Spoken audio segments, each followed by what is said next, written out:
Well, the clash between public school funding and property tax relief takes center stage at the State House tomorrow. Lawmakers are looking to override Governor DeWine's recent line-item vetoes tied to property tax reform. 10 TV's Kristen McFarland is at the State House with the latest on this.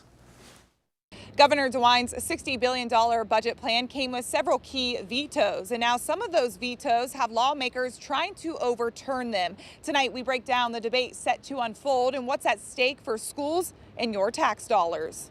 The governor signed off on the state budget, but many school funding measures didn't make the final cut. Because I thought it was too much with virtually no warning to hit the schools, too much at one time. One of those items would have capped how much revenue school districts can carry over year to year to 40%. Republican lawmakers proposed that any money above that cap be returned to property owners. Billions and billions and billions more of our property payments being made then to our public schools.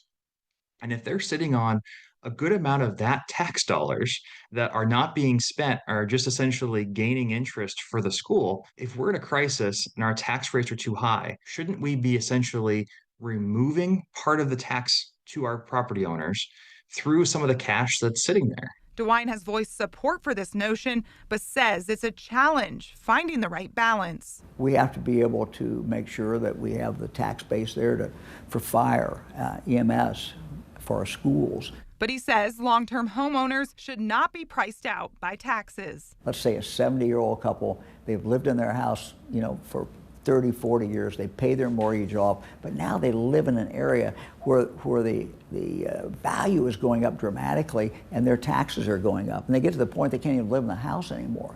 That's wrong. Now, Governor DeWine is creating a work group to come up with long-term solutions for property tax reform. The House and Senate need a 3/5 majority in this session to override his vetoes. Reporting from the State House tonight, Kristen McFarland, 10 TV News.